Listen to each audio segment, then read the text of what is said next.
سلام خطبہ ارشاد فرمایا کرتے تھے مزنوی شریف میں. تو نبی کریم علیہ السلام کی بارگاہ میں ایک منبر لایا گیا. یا رسول اللہ صلی اللہ علیہ وسلم، یہ جو آپ کھجور کے تنے کے ساتھ ٹیک لگا کر خطبہ ارشاد فرماتے ہیں، یا رسول اللہ صلی اللہ علیہ وسلم آپ کرم فرمائیں، یہ آپ کے لیے منبر بنایا گیا ہے. یا رسول اللہ آپ اس منبر پر جلوہ افروز ہو کر خطاب فرمائیں. اب ہوا یہ، آپ توجہ کے ساتھ اس حدیث پاک کے الفاظ سنیں. امام بخاری نے اس حدیث کو روایت کیا. جب وہ خطبہ بن گیا، منبر بن گیا، تو سید عالم صلی اللہ تعالی علیہ وآلہ وسلم اس منبر پر جلوہ افروز ہوئے. بخاری شریف حدیث پاک کے جب تاجدار کائنات اس منبر پر جلوہ افروز ہوئے، فجلسا نبی کریم علیہ السلام جب اس منبر پر جلوہ افروز ہوئے، تو جس کھجور کے تنے کے ساتھ رسول اللہ ٹیک لگا کر خطبہ ارشاد فرمایا کرتے تھے، وہ کھجور کا تنا زار و قطار حضور کی محبت میں رونے لگ گیا. جس کھجور کے تنے کے ساتھ تاجدار کائنات علیہ السلام ٹیک لگا کر خطبہ ارشاد فرمایا کرتے تھے، لیکن جب منبر بن گیا ہے، اب نبی کریم علیہ السلام منبر سے نیچے تشریف لائے، اور جب یہ آواز سنی کہ وہ کھجور کا تنا زار و قطار ہو رہا ہے، تاجدار کائنات علیہ السلام منبر سے نیچے تشریف لے آئے.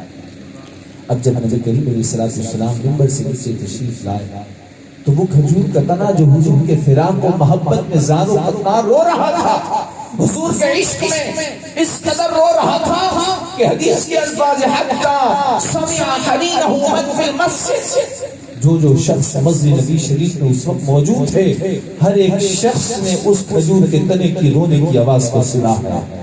حضور کے فراق میں رو رہا ہے. اب جب حضور علیہ السلام نے دیکھا کہ یہ کھجور کا تنا میرے فراق میں رو رہا ہے، تو رسول کریم علیہ السلام نے اس کھجور کے تنے کو اپنے سینے سے لگا لیا. اور آپ لوگ ماشاءاللہ بڑے جذبے والے ہیں، اور سلسلے والے لوگ بھی کہہ دیں باعزت اور محبت کے ساتھ سبحان اللہ. نبی کریم علیہ السلام نے جب اس کھجور کے تنے کو سینے سے لگایا، رسول کریم فرماتے ہیں لَوْ لَمْ أَعْتَنِقْهُ لَحَنَّ إِلَىٰ يَوْمِ الْقِيَامَةِ. تاجدار کائنات نے فرمایا کہ اس کھجور کے تنے کو اگر میں آج سینے سے نہ لگاتا تو کل قیامت تک یہ ہوتا رہتا. اللہ، یہ حضور کا یہ انداز کہ حضور کی محبت میں اللہ کریم نے ایک لکڑی کے اندر بھی حضور کی محبت میں اللہ کریم نے جان عطا فرما دی.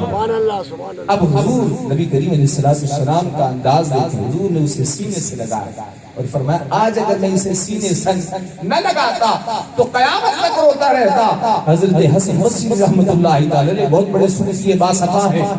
آپ فرماتے ہیں انتم اولا بان تحدوا لرسول اللہ صلی اللہ علیہ وسلم. حضرت حسن بصری فرماتے ہیں اے لوگوں تو اس بات کے زیادہ حقدار ہو، ایک وہ کھجور کا تنا جو ایک جان چیز ہے، وہ رسول اللہ کی محبت میں اس قدر وہ کھجور کا تنا رو رہا ہے. حضرت حسن بصری صوفی باصفا فرماتے ہیں اے لوگوں تم اس بات کے زیادہ حقدار ہو، رسول اللہ کے امتیوں، مصطفیٰ کریم کے غلاموں، مصطفیٰ کریم سے محبت کرنے والوں، مصطفیٰ کریم کے عشق کا دم بھرنے والوں، تم اس بات کے زیادہ حقدار ہو کہ رسول اللہ کی محبت میں رویا گیا. رسول اللہ کی محبت میں رویا گیا. تو ہمیں حضور کے عشق اور محبت میں رونا، حضور کے فراق، حضور سے عشق اور لگن ایسی ہونی چاہیے کہ آپ اگر بیٹھے ہوں تو آپ کے خیال میں رخ مصطفیٰ سامنے آ جائے. یہ حضور کا تصور. میں آپ کو ایک بات عرض کرتا چلوں، حضور سے محبت کا انداز اگر نرالا ہوگا نا تو رسول اللہ بھی کرم فرما دیں گے. یہ حدیث پاک اور یہ درود پاک آپ نے سنی ہوگی، اللہم صلی علی سیدنا محمد طب القلوب ودوائها وعافیت الابدان وشفائها ونور الابصار وضیائها وعلی آلہ وصحبہ وسلم. علماء نے لکھا کہ جو شخص اس درود پاک کی کثرت کرتا ہے، رسول اللہ اسے جلد اپنا دیدار عطا فرما دیتا ہے. تو ہمیں رسول اللہ پر کثرت سے درود پاک پڑھنا چاہیے. یہ مہینہ ہی برکت و رحمت و عظمت والا ہے, تو اس مہینے میں جتنا ہو سکے نبی کریم علیہ الصلوۃ والسلام پر کثرت سے درود پاک پڑھیں. چل بھی رہے ہو تو حضور کی یادوں میں گم ہو کہ اس ماہ مبارک میں تاجدار کائنات تشریف لائے. آج لوگ کہتے ہیں کہ حضور کے میلاد پر چراغاں کیوں کرتے ہو, کیوں روشنی لگاتے ہو؟ انہیں کہنا کہ وہ نبی کہ جن کے صدقے میں ہمیں روشنی ملی ہے, ہمیں قیامت پر روشنی کیوں نہ لگا. کہہ دے سبحان اللہ. جس نبی کی آمد پر پوری کائنات کو سجا دیا گیا, وہ نبی کے جن کی آمد کی وجہ سے ہمیں روشنی ملی ہے, ہمیں نور ایمان ملا ہے, اس نبی کی آمد پر ہم خوشی کا اظہار کیوں نہ کریں. سامعین مکرم, مصطفیٰ کریم سے محبت کرنے والوں, عشق کا انداز ہو تو ایسا. میں جب بیروت میں تھا, لبنان کا یہ کیپٹل ہے, میں ایک مرتبہ جا رہا تھا تو اچانک سے بابا جی جنہیں میں جانتا نہیں تھا, اچانک سے آ کے انہوں نے مجھ سے ہاتھ ملایا. آپ کو بڑے پوائنٹ کی بات کر رہا ہوں. بابا جی نے مجھ سے ہاتھ ملاتے ساتھ پوچھا, هل رأيت النبي صلی اللہ علیہ وسلم فی المنام. بابا جی کہتے ہیں کیا آپ نے حضور کو خواب میں دیکھا ہے؟ کہہ دو سبحان اللہ, کہہ دو سبحان اللہ. وہ کہتے ہیں کہ آپ نے رسول اللہ کو خواب میں دیکھا ہے. اب آپ دیکھیں عشق و محبت کا انداز ہو تو ایسا ہو کہ چل رہے ہیں تو رسول مصطفیٰ سامنے ہے, جانتا نہیں ہوں لیکن پھر بھی مجھ سے پوچھ رہے ہیں کیا تم نے حضور کو خواب میں دیکھا ہے؟ میں بھی خاموش ہوا تھا. کہتے ہیں رأیت النبی صلی اللہ علیہ وسلم فی المنام, کہ میں نے تاجدار کائنات کو خواب میں دیکھا ہے. اللہ, یہ ہے محبت کا انداز کہ جب چاہت ہو رسول اللہ کو دیکھنے کی, پھر رسول اللہ بھی کرم فرماتے اور ایسا کرم فرماتے ہیں کہ جب سیدی اعلیٰ حضرت جب روضہ رسول کے سامنے حاضر ہوئے تو ایک دن روضہ رسول کے سامنے حاضر ہونے کے بعد رسول اللہ کی زیارت نہیں ہوئی. اپنے آپ پر افسوس کر رہے ہیں, اے احمد رضا تجھے رسول اللہ کی زیارت نہیں ہوئی ہے اور تجھے حضور کی بارگاہ میں آیا ہے. کیا کہتے ہیں کہ کرم ہوتا ہے, اور پھر میں نے حضور کی محبت میں وہ اشعار لکھنے شروع کر دیے. وہ سوئے لال ازار پھرتے ہیں, وہ سوئے لال ازار پھرتے ہیں, تیرے دن اے بہار پھرتے ہیں. اے احمد رضا, اب تجھ پر بہاروں کی بہار آنے والی ہے, اب تجھے رسول اللہ اپنا دیدار کروانے. پھر یہ ہوا کہ حضور کی محبت میں جب وہ قصیدہ لکھا, وہ حضور کی محبت میں جب نعتیہ کلام لکھا, تو پھر عشق و محبت جب ایسا ہو تو پھر کرم یہ ہوا کہ تاجدار کائنات حضرت محمد مصطفیٰ صلی اللہ تعالی علیہ وآلہ وسلم نے انہیں اپنا دیدار عطا فرمایا. حضور سے ملنے کی تڑپ ہو, حضور سے عشق نرالا ہو تو یقیناً رسول اللہ کی طرف سے کرم ہو جاتا ہے. حضور سے محبت سچی ہونی چاہیے. اور اس بات کو یاد رکھیں, حضرت امام ترمذی رحمۃ اللہ تعالی علیہ جو بہت بڑے محدث ہیں اور ان کو تمام مکاتب فکر کو لوگ مانتے ہیں, حضرت امام ترمذی نے نبی کریم علیہ السلام کی عظمت و شان کو بیان فرمایا اور باقاعدہ طور پہ کتاب لکھی جس کا نام ہے شمائل ترمذی. کیا نام ہے؟ شمائل ترمذی. اس میں امام ترمذی رحمۃ اللہ تعالی نے حضور کے خصائل اور حضور کے حسن و جمال کو ذکر فرمایا ہے. حضور کے حسن و جمال کو ذکر کیا ہے. اب جب حضرت امام ترمذی نے جب حضور کی شان کو بیان فرمایا اور راوی اس حدیث پاک کو روایت کرنے والے حضور کے پیارے داماد حضرت علی شیر خدا رضی اللہ تعالی, حضرت علی حضور کی شان کو بیان فرماتے ہیں کہ لا بالطویل المبتط ولا بالقصیر المتردد وکان ربعۃ من القوم. آج ہم حضور کی شان, حضور کے فضائل کو سنتے ہیں, آج حضور کے حسن و جمال کی بھی ہم باتیں کریں گے. حضور کا حسن کیسا تھا. اب حضرت علی کہتے ہیں حضور کی شان و عظمت کو حضرت علی بیان فرماتے ہیں کہ رسول کریم علیہ السلام نہ تو زیادہ لمبے قد کے تھے نہ زیادہ چھوٹے قد کے تھے. جہاں کھڑے ہو جاتے پتہ لگتا تھا کہ تاجدار کائنات تشریف فرما ہے. درمیانے قد کے تھے, نہ تو زیادہ لمبے قد کے نہ چھوٹے قد کے, درمیانے قد کے تھے. اور آگے حضرت علی حضور کی شان کو بیان فرماتے ہیں کہ حضور کی آنکھیں سرمگی تھیں. تاجدار کائنات نے اگر سرما نہ بھی لگایا ہوتا تو ایسا لگتا تھا جیسے سرما لگایا. حسن و جمال کی بات ہو تو ایسی ہو کہ حضرت علی کہتے ہیں کہ حضور کی آنکھیں سرمگی تھی. آگے سنیں حضرت امام ترمذی حضور کی شان بیان کرتے ہوئے کہتے ہیں کہ رسول اللہ جب کلام فرماتے اذا تکلم، جب رسول کریم جب کلام فرماتے تھے تو کأن منطقہ خرزات نظم یتحدرن، حضور جب کلام فرماتے تھے تو ایسا لگتا تھا کہ جیسے تاجدار کائنات علیہ السلام کی زبان مبارک سے موتی جھڑ رہے ہوں. کلام فرماتے تو ایسا لگتا تھا جیسے موتی جھڑ رہے ہوں. اور ایسے موتی حضرت عائشہ رضی اللہ تعالیٰ عنہ فرماتی ہیں کہ جب وہ سوئی گم ہو گئی، یہاں سے محبوب مصطفیٰ صرف مسکرائے تھے تو حضور کی مسکراہٹ سے مجھے اتنی روشنی ملی کہ میں نے سوئی کو بھی ڈھونڈ لیا. یہ ہے عشق و محبت. حضرت امام ترمذی نے حضور کی شان کو بیان فرمایا احسن الناس، کہ کائنات میں جتنے بھی لوگ حسین و جمیل آئے ہیں تمام کے تمام کا حسن ایک طرف ہو. حضرت امام ترمذی کہتے ہیں کہ تمام لوگوں میں سب سے زیادہ حسین و جمیل میرے کریم آقا بن کر تشریف لائے. آپ نے شعر تو سنا ہوگا اکثر، وَأَحْسَنُ مِنْكَ لَمْ تَرَ قَطُّ عَيْنِي وَأَجْمَلُ مِنْكَ لَمْ تَلِدِ النِّسَاءُ خُلِقْتَ مُبَرَّأً مِنْ كُلِّ عَيْبٍ كَأَنَّكَ قَدْ خُلِقْتَ كَمَا تَشَاءُ. لیکن یہاں پہ ایک بڑے اہم نکتے کی بات کرنے جا رہا ہوں. حضرت حسان بن ثابت کیا فرما رہے ہیں؟ وَأَحْسَنُ مِنْكَ لَمْ تَرَ قَطُّ عَيْنِي، کہتے ہیں یا رسول اللہ میں نے آپ جیسا حسین و جمیل تو دیکھا ہی نہیں. کہہ دے سبحان اللہ، آپ جیسا حسین و جمیل تو دیکھا ہی نہیں. اب سوال یہ پیدا ہوتا ہے کہ حضرت حسان بن ثابت رضی اللہ تعالیٰ عنہ وہ تو ایک علاقے کے رہنے والے تھے، حجاز مقدس کے رہنے والے تھے. مثال کے طور پر میں اگر یہ کہوں کہ یہاں کارساز کے جتنے حسین لوگ ہیں میں نے انہیں دیکھا ہے تو بات کچھ حد تک سمجھ آتی ہے کہ ہاں ہو سکتا ہے کہ دیکھا ہو. لیکن میں یہ کہوں کہ میں نے پورے کراچی کے حسین لوگوں کو دیکھا تو ہو سکتا ہے کسی کے ذہن میں سوال ہے کہ کیسے ہو سکتا ہے کہ پورے کراچی کے حسین لوگوں کو میں نے دیکھا. لیکن حضرت حسان بن ثابت تو یہ کہہ رہے ہیں کہ یا رسول اللہ آپ جیسا حسین و جمیل تو میری آنکھوں نے دیکھا ہی نہیں، اور آپ تو ایک علاقے کے رہنے والے. لیکن حضرت حسان بن ثابت کی عظمت پہ قربان جائیں، آپ نے اس سوال کا جواب اپنے دوسرے شعر میں دیا. فرمایا وَأَجْمَلُ مِنْكَ لَمْ تَلِدِ النِّسَاءُ، یا رسول اللہ آپ جیسا حسین و جمیل ہونا تو دور کی بات، آپ جیسا حسین و جمیل جس ایمان جنت یہ ہے حسان بن ثابت کا عشق محبت.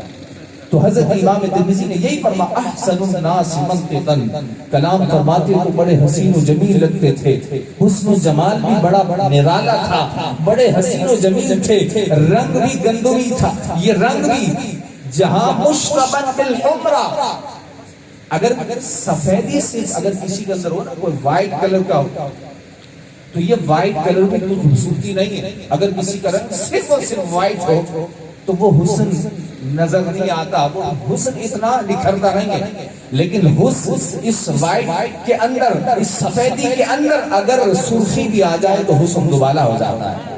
اور یہی محدثین نے فرمایا کان مشربا بالحمرا، حضور کا حسن و جمال یہ ہے کہ صرف رنگ سفید نہیں تھا بلکہ حضور کا چہرے مبارک، جسد مبارک وہ سفیدی کے ساتھ سرخی مائل بھی حضور کا چہرہ ہے. حسن و جمال بھی حضور پر ناز کرتے ہیں کہ ایسا حسن ملا ہمارے کریم آقا. آگے امام ترمذی نے جو حضور کی بات بیان کی فرمایا کہ اذا التفت معا، جب تاجدار کائنات علیہ السلام جب کسی کی جانب متوجہ ہوتے تو مکمل توجہ اسی کی جانب فرماتے تھے. آج اگر ہم غور کریں اور پیر صاحب کا انداز یہی ہوتا ہے کہ مرید اگر پیر صاحب سے ملنے آئے تو ہر مرید یہی کہے کہ میرے پیر صاحب مجھ سے زیادہ پیار کرتے ہیں. ہر مرید یہی کہتا ہے کہ پیر صاحب مجھ سے زیادہ پیار کرتے ہیں. یہ ہوتا ہے بڑوں کا انداز، وہ ملتے ہر ایک کے ساتھ ایک ہی انداز کے ساتھ. اور یہ ہے حضرت امام ترمذی جو حضور کی شان کو بیان فرما رہے ہیں کہ رسول اللہ جب کسی کی جانب توجہ فرماتے ہیں تو مکمل توجہ اسی کی جانب فرماتے، غریب ہو یا امیر ہو کوئی بھی ہو. رسول اللہ ملتے تو بڑے پیار اور محبت سے ملتے تھے. لیکن آج اگر ہم غور و فکر کریں کہ آج ہمارے پاس چونکہ سوشل میڈیا کا دور ہے، موبائل کا دور ہے، آج اگر ہم کسی بڑے سے بھی بات کر رہے ہوتے ہیں تو ہم زیادہ تر موبائل میں مصروف رہتے ہیں. ہم بات کر رہے ہوتے ہیں ٹھیک ہے آپ بولے میں آپ کی بات سن رہا ہوں، لیکن ہم توجہ کے ساتھ ان کی بات کو سنتے نہیں. یوں ہی المیہ یہ ہو چکا ہے کہ بیٹا اگر باپ سے بھی بات کر رہا ہے تو بیٹا موبائل میں مصروف ہے، پر والد اس سے بات کیے جا رہے ہیں لیکن اس کی توجہ والد کی طرف موبائل کی طرف ہے، گیم کی طرف ہے، سوشل میڈیا کی طرف ہے. لیکن ہونا تو یہ چاہیے کہ جہاں تاجدار کائنات جیسی شخصیت، ان جیسا کوئی مصروف اس دنیا میں آیا ہی نہیں، ان جیسا حسن و جمال والا کوئی آیا ہی نہیں. یہ حضور کا انداز ہے کہ جب کسی سے گفتگو فرماتے ہیں، جب توجہ فرماتے ہیں تو مکمل توجہ تاجدار کائنات اسی کی جانب فرماتے ہیں. یہ ہے محبت کا انداز. حضور نے فرمایا اذا التقى المسلمان فيتصافحان غفر لهما قبل ان يتفرقا. حضور نے فرمایا کہ جب دو مسلمان آپس میں ملتے ہیں اور مصافحہ کرتے ہیں تو خالق کائنات ان کے جدا ہونے سے پہلے ان کے گناہوں کو معاف فرما دیتا ہے. تو آج اگر ہم ملیں تو انتہائی محبت کے ساتھ، عشق کے ساتھ ہمیں ملنا چاہیے. اوپر سے نہ ملیں بلکہ ملیں تو مکمل توجہ کے ساتھ، محبت کے ساتھ ملیں کہ جیسے ہمارے کریم آقا لوگوں سے ملا کرتے ہیں. اخلاق اعلیٰ ہونا چاہیے. آج ہم میلاد مصطفیٰ کی محفل میں آئے ہیں. آج ہم غور و فکر کریں کہ پچھلے سال بھی ہم آئے تھے محفل میں اور اس سال بھی آئے، ایک سال گزر گیا ربیع الاول میں، لیکن میری زندگی میں کیا تبدیلی آئی ہے. میں حضور کے اخلاق سے کتنا میں نے سیکھا ہے، حضور کی سیرت سے میں نے کتنا کچھ سیکھا ہے. ہمیں اپنی زندگی میں انقلاب لانا ہوگا، روحانی ترقی کی جانب بڑھنا ہوگا. صرف یہ نہیں ہے کہ ہم صرف مختصر چیزیں ادا کریں، نہیں، روحانی ترقی کی جانب بڑھنا ہوگا. یہ ہے رسول کریم علیہ الصلوۃ والسلام کے صحابہ کرام علیہ رضوان کا انداز، حضور کے عشق کا انداز کہ جس کو حضرت امام ترمذی نے آگے بڑے پیارے انداز میں فرمایا بین کتفیہ خاتم النبوہ. حضور کی شان یہ ہے، امام ترمذی فرماتے ہیں کہ حضور کے دونوں کندھوں کے درمیان کبوتر کے انڈے کی مثل یہ مہر لگی ہوئی تھی کہ رسول اللہ سب سے آخری نبی بن کر تشریف لائے. حضور سب سے کیا ہے؟ آخری نبی. کیا ہے؟ بولے بھائی کیا ہے؟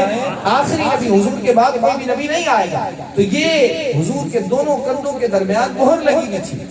اور آگے دیکھیں حضرت امام ترمذی نے جو حضور کی شان کو بیان فرمایا، امام ترمذی رحمت اللہ تعالی کہتے ہیں من خالقہ احبہ، جو ایک بار رخ مصطفیٰ کو دیکھ لیتا، جو ایک بار تاجدار کائنات سے مل لیتا تو پوری زندگی رسول اللہ کو اپنا محبوب بنا لیتا، حضور سے عشق اور محبت کرنے لگ جاتا. وہ یہی کہتا کہ کروں مدح اہل دبل رضا، پڑے اس بلا میں میری بلا، میں گدا ہوں تیرے کریم کا، میرا دین پا رہنا نہیں. وہ یہی کہتا کہ زمین و زمان تمہارے لیے، کہیں زمین و زمان، مکین و مکان، ہم آئے یہاں اٹھے بھی وہاں، دہن میں زبان. وہ یہی کہتا کہ اب میری نگاہوں میں جچتا نہیں کوئی، جیسے میرے سرکار ہے ایسا نہیں کوئی. وہ یہی کہتا کہ آدم سے لے کر جناب عیسیٰ تک سرکار جیسا کوئی بھی نہیں. وہ یہی کہتا کہ حسن یوسف پہ کٹی مصر میں انگشت زنا، سر کٹاتے ہیں تیرے نام پہ مردان عرب. حضرت یوسف علیہ السلام کا حسن دیکھ کر تو اور عورتوں نے اپنی انگلیاں کاٹ ڈالی تھی، لیکن رسول اللہ کا حسن و جمال یہ ہے کہ جن لوگوں نے حضور کو دیکھا ہی نہیں وہ رسول اللہ کے نام پر اپنی گردنوں کو قربان کر دیتے ہیں. سر کٹاتے ہیں تیرے نام پہ مردان عرب. یہ ہے حضرت امام ترمذی نے جو حضور کی شان و عظمت کو بیان فرمایا حضور کی عظمت یہ ہے، حضور کا مقام و مرتبہ یہ ہے کہ رسول کریم علیہ السلام بڑے حسین و جمیل تھے، بڑا حسن و جمال والا چہرہ تھا. کوئی اگر آ جاتا تو وہ حضور سے ایک بار صرف مل لیتا تو پوری زندگی حضور کے خیالوں میں گم ہو جاتا، پوری زندگی رسول اللہ کو اپنا محبوب بنا لیتا. آگے حضرت امام ترمذی، یہ حدیث بات بڑی طویل ہے لیکن میں مختصراً امام ترمذی کے ان الفاظ کو ذکر کر رہا ہوں. عام طور پر ان چیزوں کو بیان نہیں کیا جاتا، لیکن اگر ہم حضور کے حسن و جمال کی بات کریں گے، حضور کی صورت کی بات کریں گے تو یقیناً اس سے ہمارے دلوں میں محبت بھی بڑھے گی، عشق مصطفیٰ کا چراغ بھی بڑھے گا. جب تک ہمارے دلوں میں عشق مصطفیٰ کا چراغ تھا تو ان کے ہم غلام تھے، خلق کے پیشوا رہے، ان سے پھرے جہاں پھرے پھر آئی کبھی وقار میں، ایک طرف تو 313 کا لشکر ہوا کرتا تھا اور ایک طرف ہزاروں کا لشکر، لیکن یہ 313 کا لشکر بھاری ہوا کرتا تھا۔ وجہ یہ تھی کہ ان کے دلوں میں عشق مصطفیٰ کا چراغ عروج پر تھا۔ آج بھی ضرورت اس عمل کی ہے کہ ہم رسول کریم سے دل کھول کر محبت کریں، حضور سے دل کھول اور دل اچھے طریقے سے حضور سے محبت کریں۔ آگے امام ترمذی نے حضور کی شان بیان کی، فرمایا اکرمہم عشرۃ، کہ رسول کریم علیہ الصلوۃ والسلام معاشرے میں سب سے زیادہ عزت و تکریم والے ہمارے کریم آقا تھے۔ معاشرے کے تمام افراد ایک طرف اور ایک طرف ہمارے کریم آقا، فرمایا معاشرے میں سب سے زیادہ عزت و مقام و مرتبہ میرے کریم آقا کا تھا۔ آگے فرمایا الینہم عریکۃ، رسول کریم علیہ السلام کا حسن و جلال یہ ہے، حضور کا انداز یہ ہے کہ سب سے زیادہ نرم دل ہمارے کریم آقا کا تھا، سب سے زیادہ نرم دل ہمارے کریم آقا کا تھا۔ آج ضرورت سمجھ ہے کہ ہم بھی اپنے اخلاق کو اعلیٰ کریں، ہم بھی اپنے رویوں میں تبدیلی لائیں، اپنے رویوں کو بہتر سے بہتر بنائیں، دل نرم ہو کہ مسلمان کو کہیں بھی تکلیف پہنچے، سیلاب زدگان کی صورتحال ہو، ہم اٹھ کر کھڑے ہو جائیں اور ان لوگوں کی صحیح معنوں میں مدد کریں۔ آج وہ لوگ جنازوں کو اٹھائے ہوئے، پانی ہر طرف ہے، اپنے مردوں کو کہاں دفن کریں؟ وہ جگہ نہیں ہے ان کو دفن کرنے کے لیے۔ تقریباً کئی ہزار لوگ انتقال کر گئے، کتنے تقریباً 3 کروڑ افراد بے گھر ہو چکے اس سیلاب کی صورتحال میں۔ آج ہمیں اپنے اخلاق کو بھی اعلیٰ کرنا ہوگا، ہمیں خدمت خلق کا بھی حوالے، خدمت خلق کے حوالے سے بھی ہم قربانیاں دینی ہوں گی۔ رسول کریم علیہ السلام نے اپنی زندگی لوگوں کی فلاح و بہبود میں گزاری ہے، لوگوں کو کفر سے لے کر نور ایمان کی طرف لے کے آئے ہیں، لوگوں کو نور ایمان کی روشنی عطا فرمائی ہے۔ آگے امام ترمذی نے جو حضور کی شان کو بیان فرمایا، گفتگو کو اختتام کی طرف لے کے جا رہا ہوں۔ امام ترمذی کہتے ہیں حضور کی شان، حضور کی عظمت یہ ہے، حضور کا مقام و مرتبہ یہ ہے، یقول ناعتہ لم ار قبلہ مثلہ ولا بعدہ، حضور کی شان بیان کرنے والا آخر میں یہی کہتا ہے کہ تاجدار کائنات علیہ السلام جیسا آج تک میں نے نہ حسین پہلے دیکھا تھا نہ حضور جیسا بعد میں کوئی حسین دیکھا ہے۔ وہ یہی کہتا کہ حضور جیسا حسین و جمیل آج تک میں نے دیکھا ہی نہیں، وہ یہی کہتا اب میری نگاہوں میں، کہتے جچتا نہیں کوئی، اب میری نگاہوں میں، اب میری نگاہوں میں جچتا نہیں کوئی جیسے میرے سرکار ہیں، ایسا نہیں کوئی۔ حضور کی شان و عظمت تو بہت نرالی ہے، ہم گفتگو کرتے جائیں لیکن وقت ختم ہو جائے، لیکن رسول اللہ صلی اللہ تعالیٰ علیہ وآلہ وسلم کی شان و عظمت تو بہت نرالی ہے۔ آپ دیکھیں کہ جب نبی کریم علیہ السلام سے پوچھا گیا یا رسول اللہ آپ پیر شریف کا روزہ کیوں رکھتے ہیں؟ تو رسول کریم علیہ السلام نے فرمایا کہ سئل عن صوم یوم الاثنین فقال ذاک یوم ولدت فیہ، حضور سے پوچھا گیا یا رسول اللہ آپ پیر شریف کا روزہ کیوں رکھتے ہیں؟ تو میرے اور آپ کے پیارے کریم آقا نے فرمایا میں پیر شریف کا روزہ اس لیے رکھتا ہوں کہ اس دن میری ولادت باسعادت ہوئی۔ حضور کریم آقا علیہ السلام نے روزہ رکھ کر اپنا میلاد خود منایا ہے۔ اور جب نبی کریم علیہ السلام جب مسجد نبی شریف تشریف لائے تو دیکھا صحابہ کرام علیہ رضوان بیٹھے، حضور نے فرمایا یا رسول اے صحابہ ما اجلسکم، مسلم شریف کی حدیث پاک کے بڑی مستند حدیث پیش کر رہا ہوں۔ صحابہ کرام سے حضور نے پوچھا ما اجلسکم، اے صحابہ تمہیں کس چیز نے یہاں بٹھایا، کیا وجہ ہے کہ کیوں بیٹھے ہیں یہاں؟ صحابہ کرام علیہ رضوان کا جواب سنیں اور آج ہمیں اپنی قسمت پر رش کرانا چاہیے کہ آج ہم اس سوسائٹی میں بیٹھ کر رسول اللہ کو یاد کر رہے ہیں جو آج سے 1400 سال پہلے صحابہ کرام علیہ رضوان نے حضور کو یاد کیا تھا، حضور کی آمد کے تذکرے کر رہے تھے، حضور کی سیرت و حضور کی صورت کو بیان کر رہے تھے۔ حضور نے پوچھا اے صحابہ کیوں بیٹھے ہو؟ کہنے لگے یا رسول اللہ جلسنا نذکر اللہ ونحمدہ علی ما ہدانا للاسلام ومن یا رسول اللہ ہمارے بیٹھنے کا مقصد کچھ اور نہیں ہے، بس یہی مقصد ہے کہ ہم یہاں پر اللہ کا ذکر کر رہے ہیں اور اس بات پر رب کی تعریف بجا لا رہے ہیں، رب کا شکر ادا کر رہے ہیں کہ خالق کائنات نے آپ جیسا نبی بھیج کر ہم پر احسان فرمایا، ہم آپ کی آمد کے تذکرے کر رہے ہیں۔ تو حضور نے کیا فرمایا اے صحابہ اللہم اجلسکم، کیا اس بات کو قسم اٹھانے کو تیار ہیں آپ لوگ اب دیکھیں قسم اٹھا رہے ہیں. حضور نے پوچھا کہ اس بات پر قسم اٹھانے کو تیار ہے؟ صحابہ کرام کہتے ہیں قالوا واللہ ما جلسنا الا ذاک. یا رسول اللہ ہمارے بیٹھنے کا مقصد کچھ اور نہیں ہے، خدا کی قسم ہم یہاں صرف اور صرف آپ کی آمد کے تذکرے کر رہے ہیں. آپ کی آمد کے تذکرے کر رہے ہیں، آپ کی تشریف آوری کا ذکر کر رہے ہیں کہ رب نے آپ کے ذریعے سے ہم پر احسان فرمایا ہے. آج اپنی قسمت پر رشک کریں کہ رسول اللہ کا جواب سنیں اور گفتگو مکمل ہونے لگی ہے. حضور کے اس جواب پر قربان جائیں. رسول کریم نے فرمایا اتانی جبریل علیہ السلام فاخبرنی ان اللہ یباہی بکم الملائکہ. کیا فرمایا؟ یا رسول اللہ صلی اللہ علیہ وسلم ہمارے بیٹھنے کا مقصد آپ کی آمد کے تذکرے. تو حضور نے فرمایا اے صحابہ ابھی کچھ دیر پہلے حضرت جبریل امین تشریف لائے تھے اور حضرت جبریل امین نے آ کر یہ خبر دی ہے ان اللہ یباہی بکم الملائکہ، خالق کائنات تم لوگوں کا فرشتوں کے سامنے ذکر فرما رہا ہے. جو صحابہ حضور کی آمد کے تذکرے کر رہے ہیں رب تعالیٰ فرشتوں کے سامنے ان لوگوں کا ذکر فرما رہا ہے. تو یقیناً یہ زندگیاں ختم ہو جائیں گی. زندگیاں ختم ہوئی اور قلم ٹوٹ گئے پر تیرے اوصاف کا ایک باب بھی پورا نہ ہوا. خالق کائنات کی بارگاہ میں دعا گو خالق کائنات اس ماہ مقدس کی برکتیں ہم سب کو نصیب فرمائے اور ان گھر والوں نے جو محفل کا اہتمام کیا اس کی برکتیں ان گھر والوں کو بھی نصیب فرمائے. اللہ جل وعلا اس ماہ مقدس میں ہم پر ایسا کرم فرمائے کہ ہم حضور کی سیرت سے بھی اپنی زندگی میں انقلاب لائیں، اپنے آپ کو بدلنے کی کوشش کریں. اگر ہم جھوٹ بولتے ہیں تو جھوٹ بولنا چھوڑ دیں. حضور کی محبت میں ہم جہاں نماز نہیں پڑھ رہے حضور کی محبت میں ہم نماز پڑھنا شروع کر دیں. اگر ہم کسی کو دھوکہ دے رہے ہیں تو حضور کی محبت میں ان چیزوں کو چھوڑ دیں. اگر ہمارا رویہ والدین کے ساتھ بد کلامی اور بدتمیزی والا ہے تو حضور کی محبت اور حضور کے میلاد کی خوشی میں ہمارا رویہ والدین کے ساتھ پیار و محبت والا ہونا چاہیے. اللہ جل وعلا ہم سب کو اس مبارک محفل کی برکتیں نصیب فرمائے.